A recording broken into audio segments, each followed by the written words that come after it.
we'll go ahead and get started. So we're going to start off with some introductions. I'm Emma Howitt.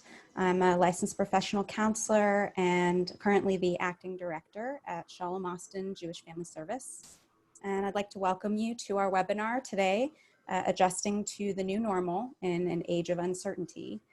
So today we'll be learning about and discussing the impact of the pandemic on our mental health.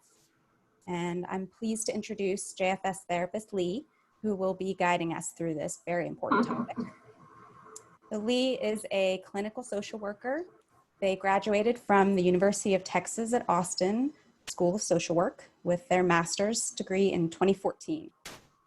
Lee began their social work career working with children and adolescents in residential treatment settings to address behavioral issues and histories of abuse and trauma. Lee has since worked in a myriad of inpatient and outpatient practice settings with those experiencing domestic and sexual violence, incarceration, grief and loss, crisis, trauma, and substance abuse issues. They are certified in eye movement desensitization and reprocessing, EMDR, trauma therapy, and provides pro bono services to victims through Austin Victim Services. They also offer training to mental health care professionals throughout the year. So Lee, will you take it away? I will take it away. Thank you so much, Emma. Well, I'm excited to be here with everyone today. We have a lot of information that I want to share with you. So we're just going to go ahead and get stuff going. So let me share my screen here. Woo. There we go, technology.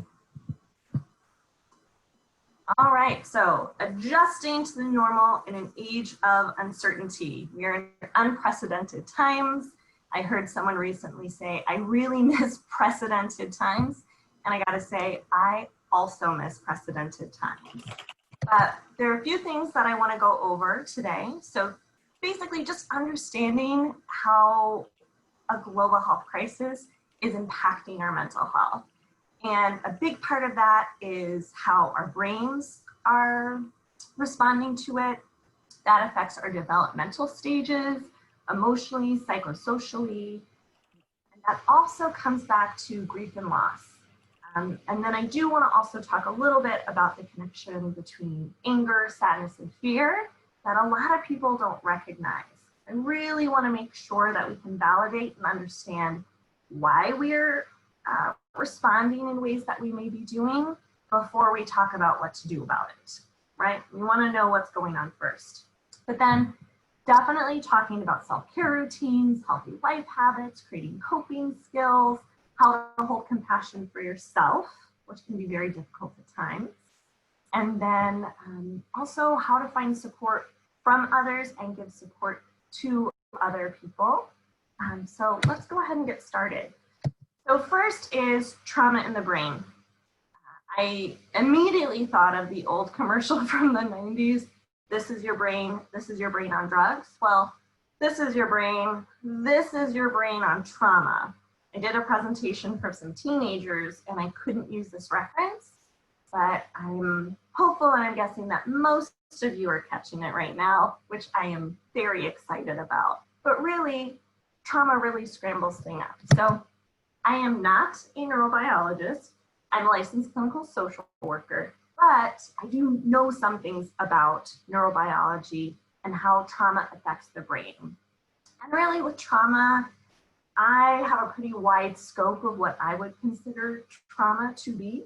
There's some capital T traumas of sexual violence, experiences that you may have during times of war or deployment. But really, it's just a word that describes something that's really stressful, something that's very shocking to your life, and interferes with the way that you might cope normally, live normally, whatever that means for you. So what's happening in the brain is we have the prefrontal cortex. This is our thinking brain. This is where our logic, our reasoning, all of our eloquence, our ability to come up with the words we're trying to think of, our ability to take information that we've learned over time, put it all together to make reasonable decisions. that part of our brain, that functioning part, has just gone underactive, right? And then we have our ACC. This is our emotional regulation center in here, as if you can see into my brain. That's in here as well. That's the part that's helping regulate the emotions that we have. A lot of emotions are coming up right now. Our ability to do that, that part of our brain, also underactive right now. And so what's being really active is the amygdala. That's our fear center, that reptilian brain. That's that fight, flight, or freeze, those gut reactions. So that part of our brain that isn't always logical, that isn't always emotionally regulated, that's the part that's really firing off right now in a big way. And like I said, trauma can look like a lot of different things. Loss can look like a lot of things, which we're going to get to in a second.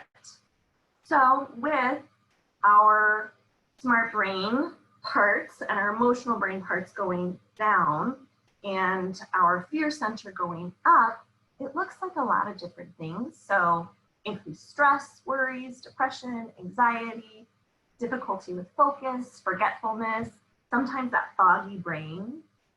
A lot of people are, it's right on the tip of my tongue. I can't quite come up with the word. That's because your brain is experiencing a collective global trauma due to a pandemic, right? Something that's also, I think, important to remember is the brain doesn't finish fully developing until age 25. So as much as 25 and older, people are struggling with the active and inactive parts of our brain changing in ways that don't typically happen. For people, kiddos, teens, young adults who are dealing with this, that's a whole nother game, because the prefrontal cortex, that's the last part of the brain to fully develop. All that reasoning, right now parents are like, oh, I know, that's why my kids act crazy. It is in fact why teenagers make ridiculous choices sometimes. Like their brain just isn't fully developed. It's a thing. It is a real thing, right? So when you think about it, people whose brains aren't fully developed, their active and inactive changes in their brains are happening kind of a different way, and sometimes shows up in a bigger way, especially with kids who, maybe not have language to describe how they are feeling. That's a big part of it too, is, hard time coming up with your words. As difficult as it can be for adults, think about how difficult it can be for younger people who don't just know as many words. Kids don't know a whole lot of words. They're still learning. So that can be really hard. So that's what's going on inside of your brain. But developmentally, a lot of stuff is happening as well. So there are the Eric Erikson psychosocial stages of development. And you can see over time what is developing in us. So at first, when we're infants, am I safe? We're getting older, okay, how do I understand myself? Starting to take initiative in what I'm doing. Starting to eventually understand my identity, right? Teenagers, they're trying to figure out who they are, maybe breaking away from family systems or from traditions to see, does this still fit? What else is out there? So these things are all getting messed with too a little bit because of how the brain is responding. And it can show up in a lot of different ways. A lot of people are noticing with their younger kiddos that their imaginative play looks different, or imaginary friends looks different than it did before. They may be bringing up questions of death, of dying, health things, isolation coming up. And a lot of people are saying, oh, my kids are too young to understand what's going on, but they can feel it, right? They might not have the words to say, I miss seeing my friends. This is really weird. I like sharing snacks with them because Ronnie has really great snacks, whatever it may be. But they're feeling these things too. It can look like pushing boundaries, pushing house rules as kids are getting older into teenagers. But even as adults, a loss of our sense of self. There are a lot of hobbies, groups, spiritual groups, activities that we're all a part of. And when we can't engage with those at all, or we can only engage with them in limited ways, we kind of question, what does that mean for me as a person? It's changing our relationships, and that's part of development as well. When we're not talking with people and interacting on a regular basis, sometimes we lose some of our social skills, and it's just a very real thing. It's a diagnosable thing that happens. Our relationships are changing. Sometimes we're very close to people that we aren't used to being very close with. Sometimes we're very far away from people and we wish we could be closer. And then just feelings of isolation and loneliness. Even if you are in a house with roommates, if you have neighbors and you can socially distance, after work and talk about things or watch birds in the morning, it's still different. And then, especially for older populations that tend to be more isolated already, that isolation is increasing. A lot of senior care and memory care facilities are completely on lockdown. No one's going in, no one's going out, kind of thing. So the ways that we develop our sense of self, how we understand ourselves in our communities, that is also being affected right now. So there's a lot of stuff into play that are causing people to react in different ways than before. A big part of that is also grief and loss.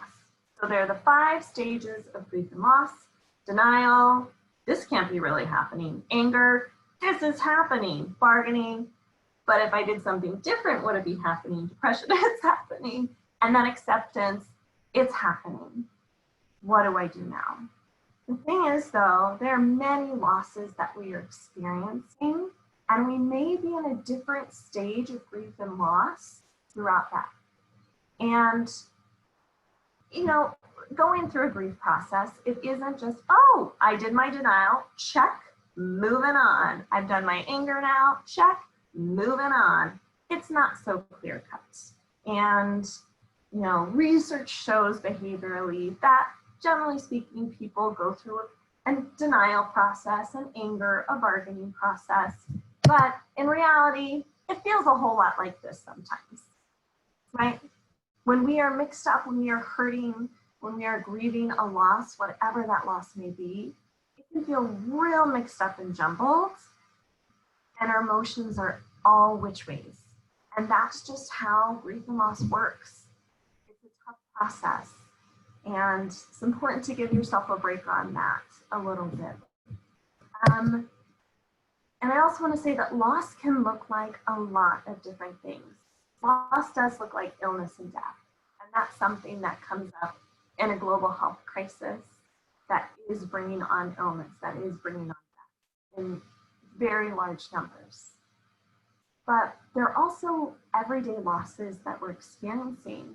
We're losing our routines, privacy for a lot of people. If you have everyone at home all the time now, that's changing.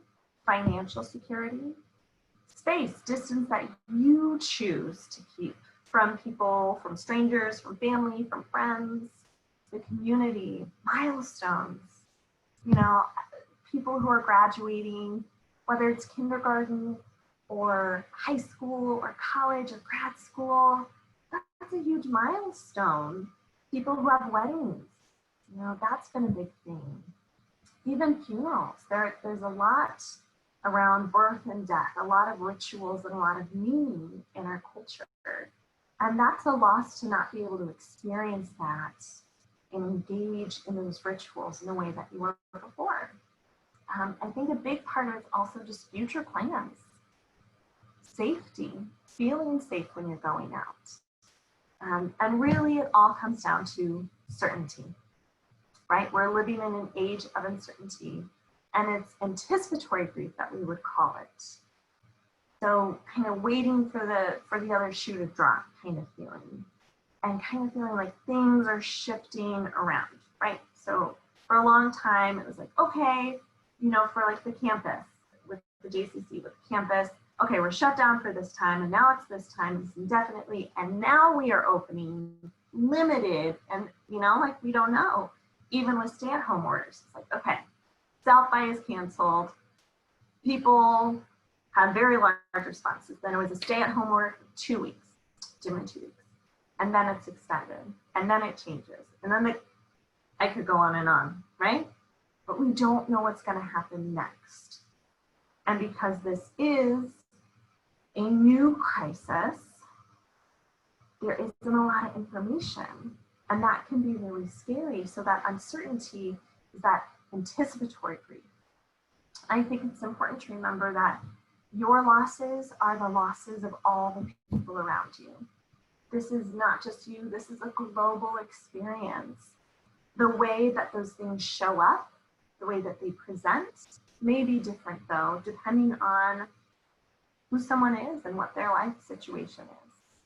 You know, death and illness may show up in a big way in someone's life. Milestones may show up in people's lives in a big way. And then among that, we also have, as I think everyone's seen, a huge social change that's happening. And that is another loss and another stress added on top of that. So I just want to validate, loss looks like a lot of different things. Trauma looks like a lot of different things. And it's just really hard sometimes.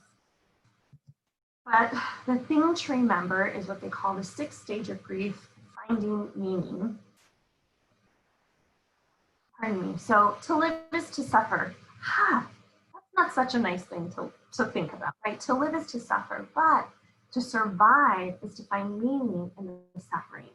Recently, a lot of coworkers I have with Shalom Austin had a chance to come together for Shabbat and reflect on the meaning that we have found in these changes. And people shared some really beautiful things, connections with families, connections with neighbors, having more houseplants, which might seem like these little things, watching the birds in the morning. And then even to deepening their observance and the traditions around Shabbat that they have with their family. There are people perfecting their challah recipe, which I want to get a hold of for sure. But if we can find meaning within ourselves, within our family systems, chosen family, biological family, that can be something to hold on to.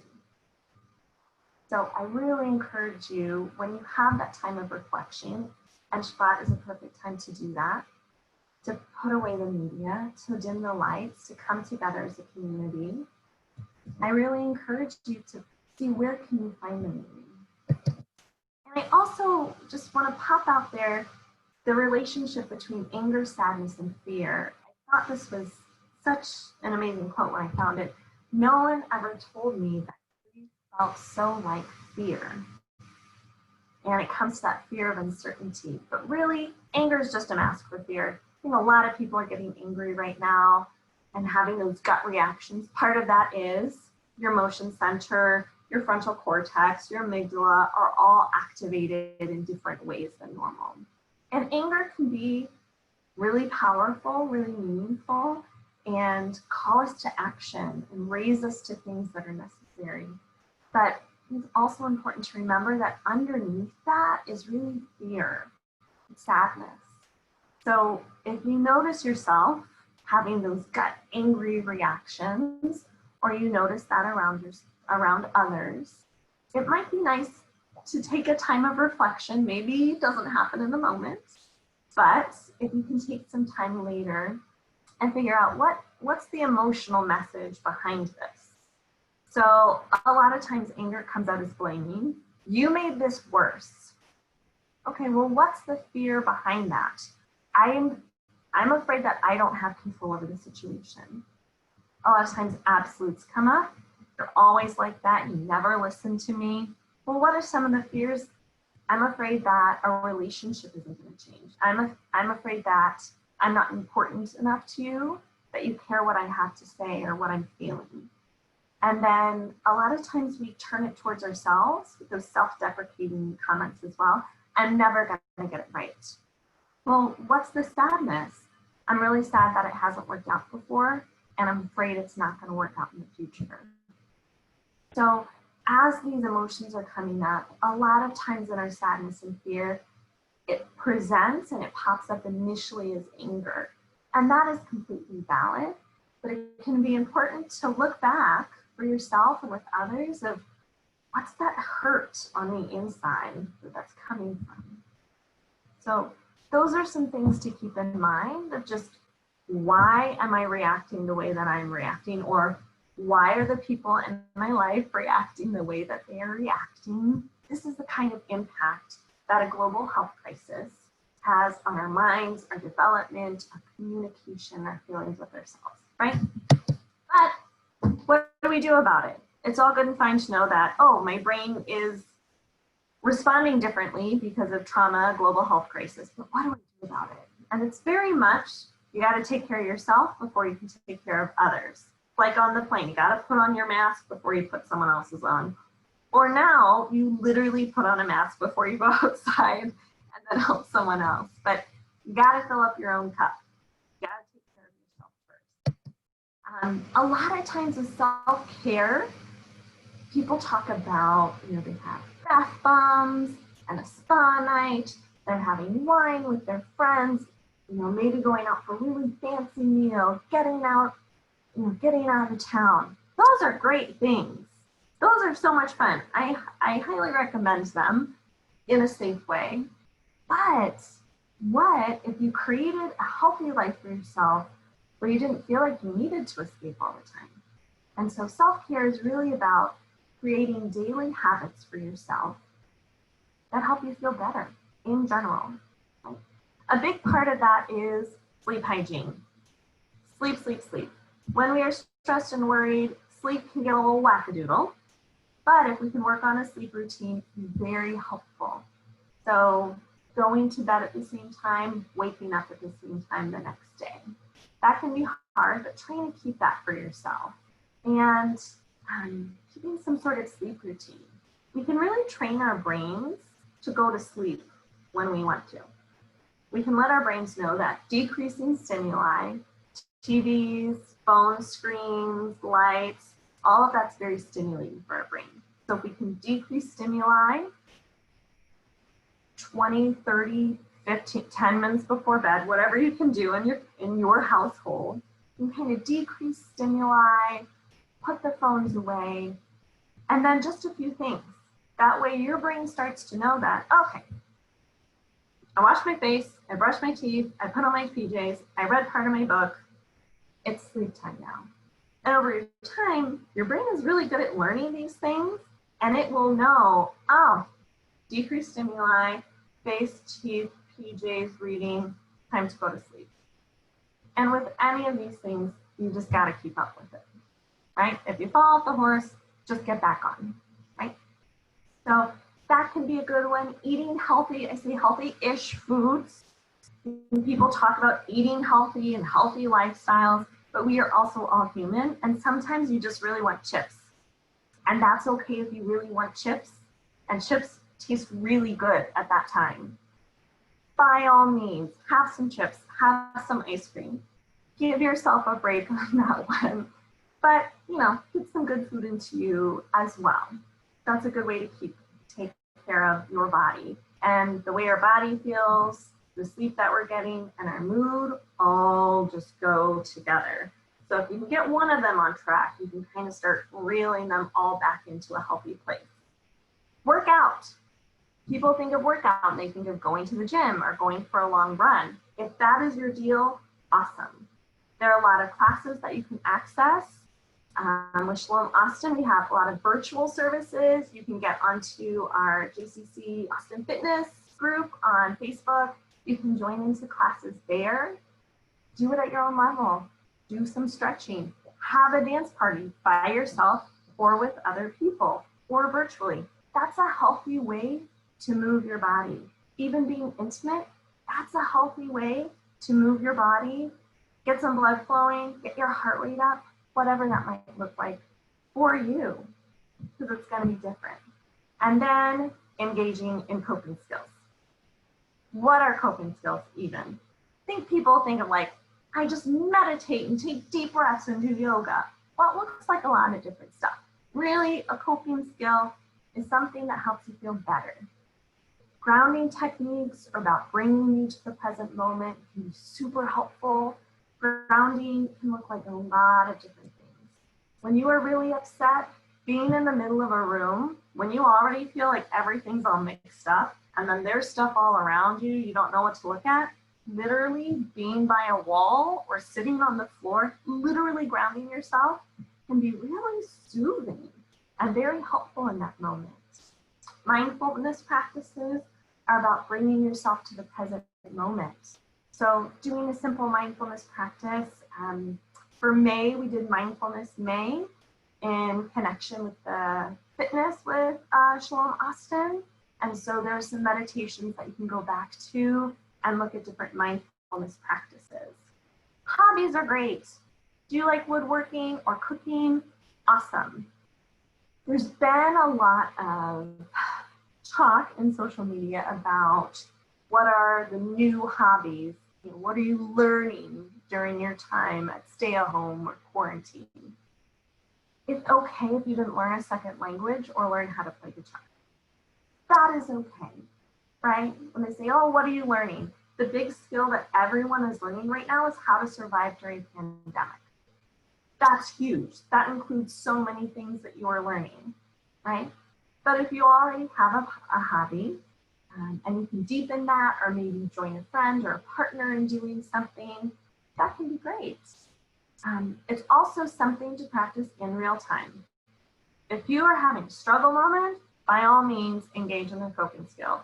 Sit on the ground, take a few deep breaths, darken the lights, whatever you need. But you can also plan ahead. If you know you have a presentation, a meeting, a doctor's appointment that you might get a little amped up about, plan ahead. Have someone to call before and after. Maybe have someone give you a ride. Have a nice cup of tea with you, whatever that looks like.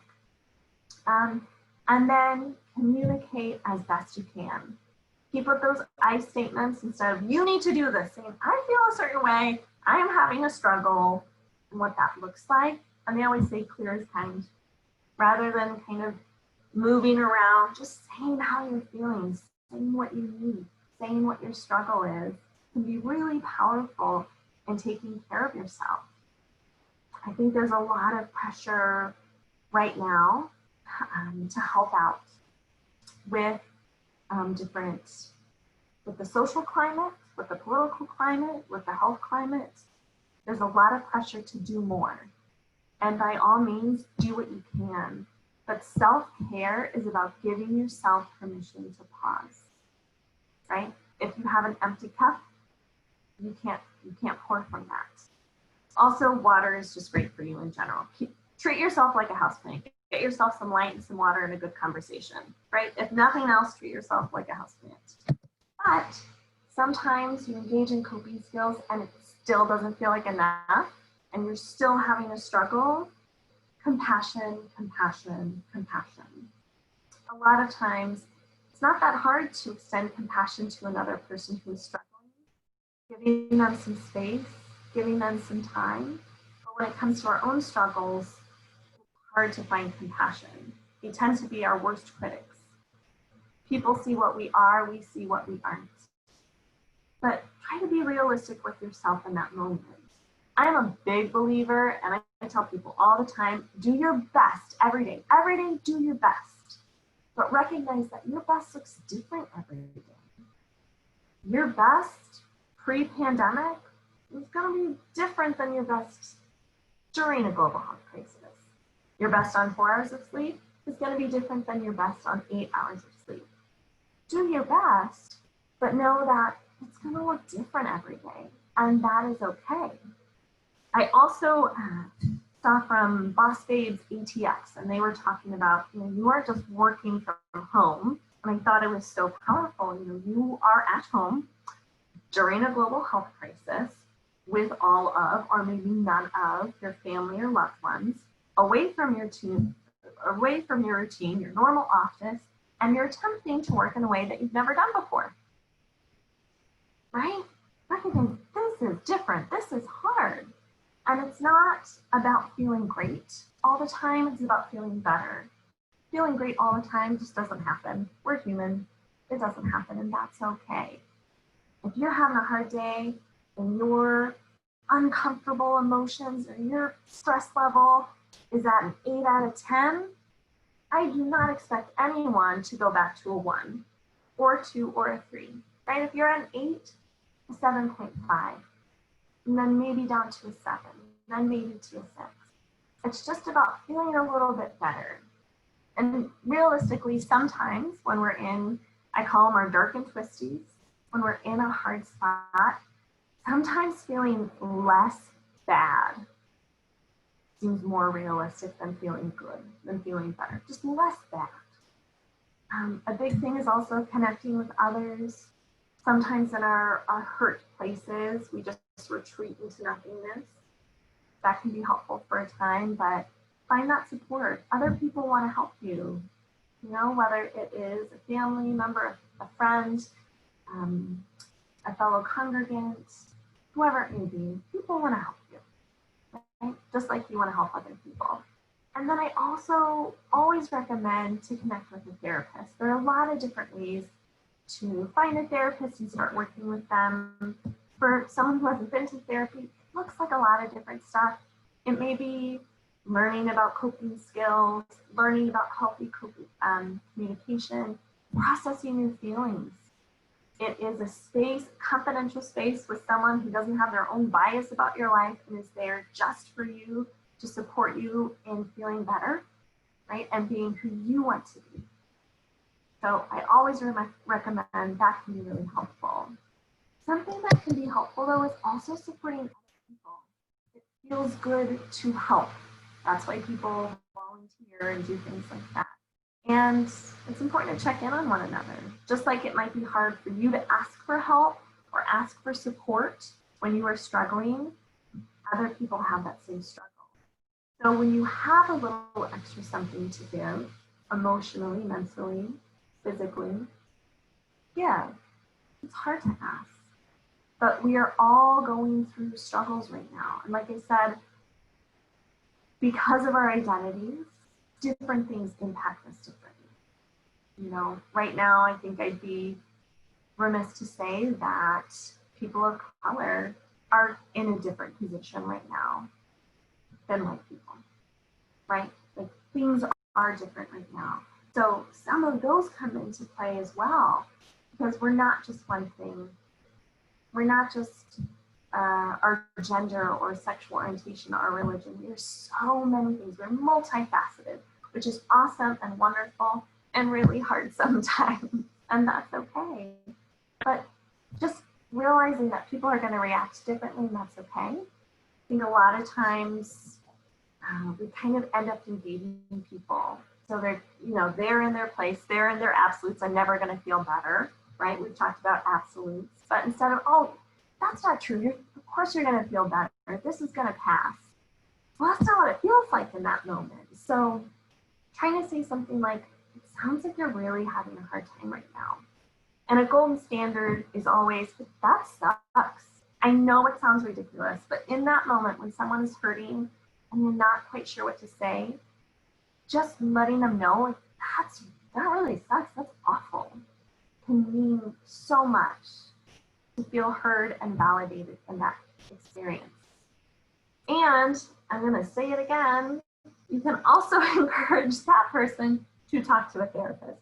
I'm not just saying this because I'm a therapist. I truly believe this is a meaningful thing. That is why I'm a part of this profession. But that might be a time also for someone to get some support. And for anyone thinking about it, you know, if your eyesight is a little wonky, you're gonna go get an eye exam. Your shoulders feel a little funny, you're gonna check that out. And if emotionally you're feeling dysregulated, that's the expert that you go to, is to a licensed mental health care professional. So I always encourage that as well. And outside of therapists and each other, there are a lot of services out there. So of course we have Jewish Family Service here. I have our website and our main email. You'll hear in our voicemail, we're, like many people, we're all working remotely, but emailing our main email address is a great way to get connected. And whatever you may need, it can kind of filter to the different parts of us. And Emma will be sharing more about the services that we have. There's some information if you do have insurance or you don't. Psychology Today is a great way to find a therapist. You can specify where you are, different things specifically that you want to talk about. If they're parts of your identity that are important for you, for a therapist to know about or have expertise in, you can specify a lot. But also, there's the National Suicide Prevention Hotline, the Trevor Project, which is a suicide prevention hotline for queer teens and youth, the National Domestic Violence Hotline, and then their teen version is Love is Respect. And a lot of these, it's not just calling. If you go to their website as well, they have chat lines, you can text, all sorts of stuff now. National Eating Disorder Hotline, Substance Abuse, National Alliance on Mental Illness. There are a bajillion apps to track your mood and kind of notice some trends of when am I feeling most anxious? Oh, Mondays are big anxious days for me, or around lunchtime, I feel really upset, right? So many apps, mood, mindfulness, meditations. There are apps to put on your phone to even tell you to stand up and drink some water, right? There are a lot of ways through technology to get support as well. And a lot of times, some old unhealthy habits, maybe less helpful habits can come up. And so the way we feel about our bodies, the way we feel about our mental health can kind of have a spike during these times. And so it's always great to look to other professional resources if, for whatever reason, access to a therapist is something that you don't have, or you can't talk to a therapist in between sessions or waiting for a session. There's a lot of support out there online, and that's a great way to connect as well. It's all about finding support for yourself. So now Emma's been kind of keeping track for me for some Q&A stuff. So I'm gonna kind of pass that off and we can chat a little more about that. Thank you, Lee, so much. So much information. It's a lot, but you shared it so beautifully. Thank you. So one of the questions that has come in so far, and I just wanted to remind everybody to use that Q&A feature if you have any questions. And I believe you have the ability to ask those questions anonymously. So one of the ones that came up was humans need social and physical interaction. How can we fill that void during this no contact social distancing time, especially addressed to those of us who live alone? That is really hard. Mm-hmm. You are living by yourself, or even in some like adult senior living facilities where people are confined to their rooms, and it's like, that can almost be harder when people are there and you can't touch them. So a lot of people are using Zoom for support groups, for hangouts.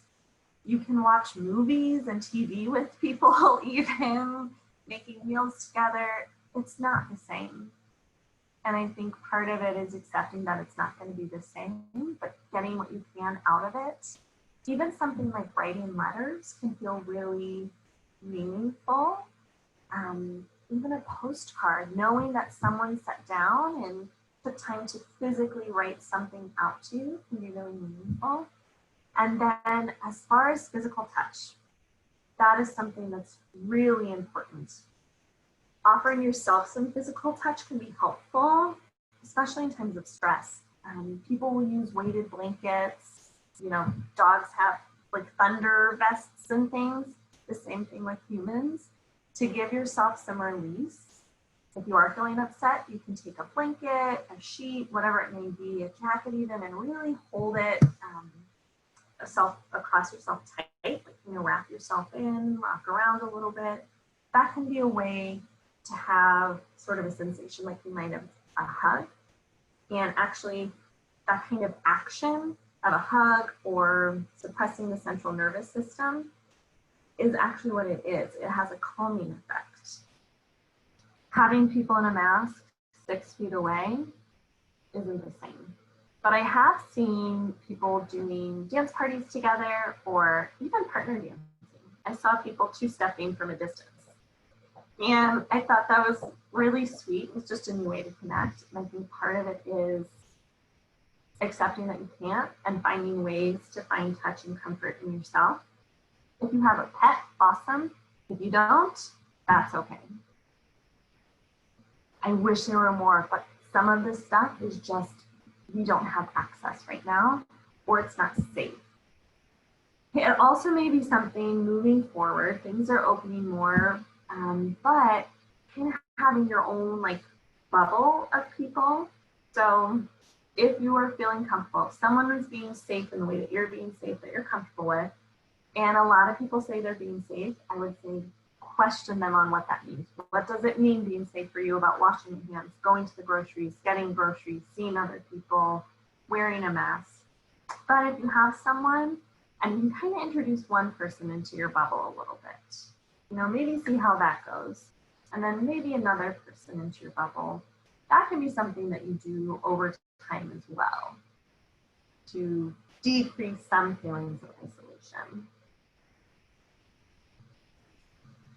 Thank you. I'm glad that you addressed that piece about growing your bubble, because I think the follow-up to that question is how that changes as things start to reopen. And of course, that personal safety is of most importance as you consider, opening up your bubble. Mm-hmm. And it's what you're comfortable with.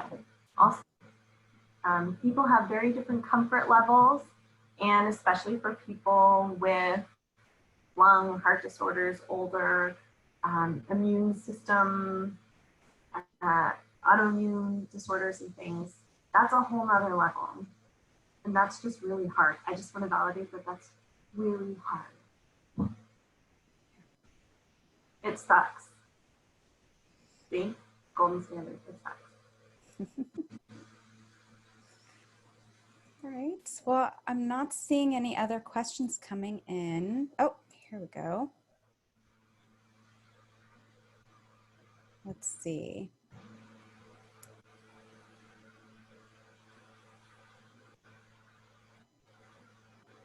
So someone's asking, I have a friend, an elderly friend who lives alone. I think that they're lonely. They seem to enjoy calling me every couple of weeks. And I ask them to call me whenever they want company. But they, the weeks go by, they never call. And I eventually end up calling. I get frustrated, a little angry that they aren't calling me when I've tried to make that available. What do you recommend? That can be really tough. Like I kind of mentioned, it can be really difficult to ask for what we need sometimes. And I do find I work with all ages, and oddly enough, I find that young, like tweeny teens and older adults, we have actually some very similar conversations about autonomy and having control and feeling isolated and changes in identity, because stuff changes a lot as we get older. Maybe our kids are taking care of our finances. We have to turn their keys. We're living somewhere different, right? It's a lot of different stuff. So having something scheduled might be helpful. And I find it's always easier to have like a weekly time where you're gonna have lunch together, or after work, you're gonna have a snack together and have a call. It's easier to cancel something and say, I can't during this week, than to try and say, oh, actually, I do want to talk after all. Sometimes canceling is easier than asking. That might be something to do. I'm also finding that people who are really struggling emotionally, which is a lot of older adults right now, they have a hard time talking for a long time. It can be really exhausting. And so maybe kind of resetting what that conversation might look like.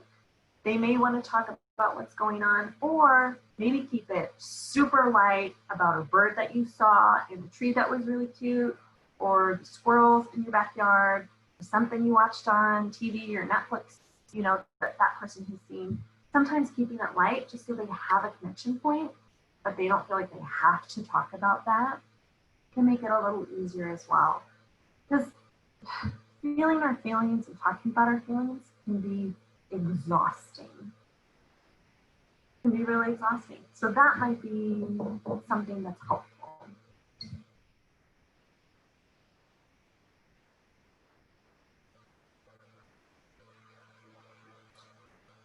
Emma, I'm not hearing you. Whoops. All right. Someone brought up an interesting question, and there's a little explanation ahead of it. So a few weeks ago, I heard about the Stockdale Paradox, and it has weighed on me. Stockdale was a prisoner of war who said the more optimistic prisoners of war were less likely to survive captivity. So POWs who were optimistic about being rescued tended to die of broken hearts. That has made me feel like looking forward to the future is bad, although it has always helped me get through hard times. Any thoughts on surviving the present by looking forward to the future? It's really hard. It can be hard to feel optimistic at times, but for a lot of people, holding on to some bits of hope means so much about being able to move forward. I've actually suggested to several people who are struggling with that, like, when you're reading the articles, focus on all the breakthroughs that people are making, that kind of stuff. So it's that kind of weird balance of cautiously optimistic that we all kind of have to find for ourselves. And in different settings, it looks very different. As a prisoner of war, I have not done that research or all of that reading, so I don't know that. That sounds, that's really interesting. I want to look more into that now. And I think part of it is being optimistic, but yeah, cautiously optimistic in the way that, like, when things are reopening, it's still suggested to not be in large gatherings. It's still suggested to wear masks and to social distance. And I think people in their optimism are saying, yes, things are better, we can go out. And in reality, recently I heard a whole webinar from someone in the whole work with UT is about tracking and looking at trends of pandemics. And when we're not cautious, things can get worse, right? So it's about, how can I be excited? How can I open up my bubble maybe? How can I focus on positive news while keeping safe, physically safe? And that can be a way to stay emotionally safe. I hope that makes sense. I think it does. I think it's also, there's some comfort in the understanding that humanity has gone through pandemics and that we have been able to move forward from times like these. It's hard to see when you're in it, but it is something, a helpful reminder like this one. Yeah, it won't always be like this. It's going to be different. People say getting back to normal. It's going to be a new normal. We're not, right? Uncertainty. We're not sure what that looks like, but it's going to be different. But people have done that. And that means we can do that. Yes. All right. Let's see. Well, that is all the questions that we've had roll in. Yes. Anything else you wanted to add, Lee? I don't think so. Right. Thank you so much. I really appreciate all of this wealth of information that you shared with us today. And it was just wonderful to learn all about it and to really get that perspective on how things are and hopefully how they will be and how to take care of ourselves. So I wanted to also just share with you about some of the JFS services that we're offering. So Shalom Austin Jewish Family Service, or JFS, has served the Austin Jewish community and the greater Austin community for over 20 years through a variety of social service and mental health programs. And in response to the pandemic, our team has continued to offer our services remotely. So our mental health services are now provided through telehealth platforms to maintain that safety for our clients and for our staff. Staff from across Shalom Austin departments have been working to safely provide compassionate outreach to older adults and at-risk community members. And staff and volunteers have been facilitating contactless drops to address food insecurities in our community.